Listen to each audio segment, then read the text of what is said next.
everyone receives is a reflection of us. Welcome. This one's a personal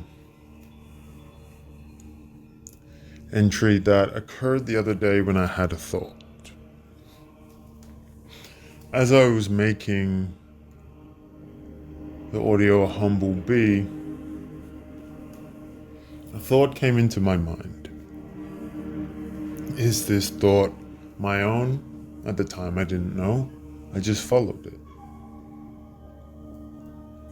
And it wasn't of anything negative, or at least it did not appear to be. It was just a thought. But one of those down the rabbit hole thoughts that drive us along, that take us to a place that we are unsure of, and becomes a psychosis event. So this thought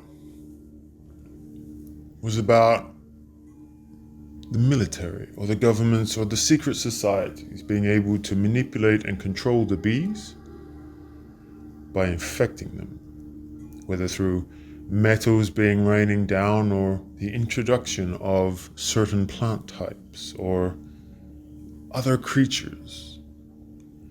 Maybe it was the food the bees eat, maybe it was something else. For you see, without the bees, well, you know what happens. So this thought entertained that, and I must stop myself and say this.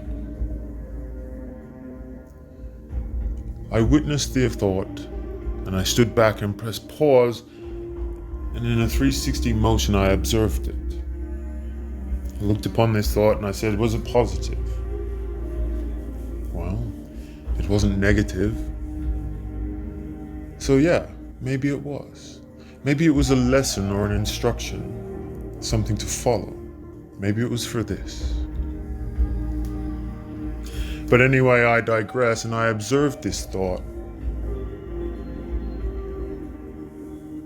And you know, I then started to question it. So I asked it. And I said, what are the probabilities or the possibilities that even such governments have the capability to do such things? And you know what? That is true. They do. There is no doubt they have so much technology and capabilities because there are things so far advanced that we do not know, or at least have not come to light as of yet.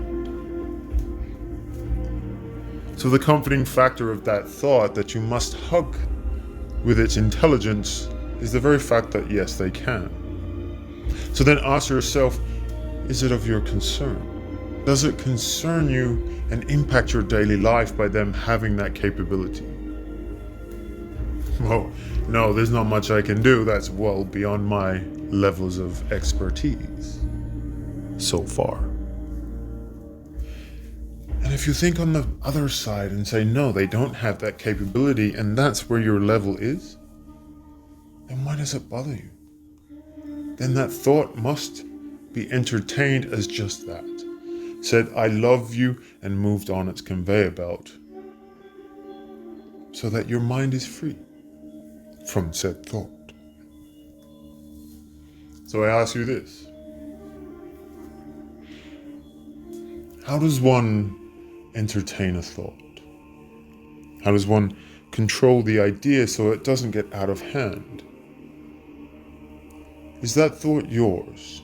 Is it an energy test to then witness said thought so that you don't continue to attach your mind and your physical realities upon that thought? So you live it. I believe people are having our thoughts, and instead of observing them for what they are, people choose to add that thought to their reality. Therefore, they create and manifest that thought into existence because they are attaching their emotions to it. That thought doesn't belong to you. It is just a thought.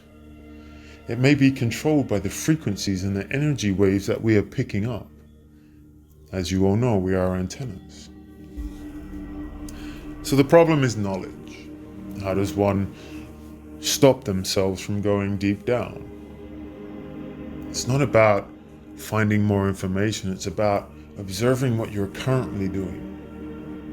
If you get attached to that thought, you need to know more, you need to know answers, and you continually go down that path. Hence the rabbit hole. But as with everything, Alice does make it back to the top. And so does anyone who observes their thought and able to push that. There is a sense of relief off your shoulders, that knowingness that you've overcome. So as this is not a Dear Diary, but this is a personal occurrence. So that is how I was able to see that thought, still remember it, observe it, but not let it control. Some things are not even thoughts at all, but an implied energy to the mind.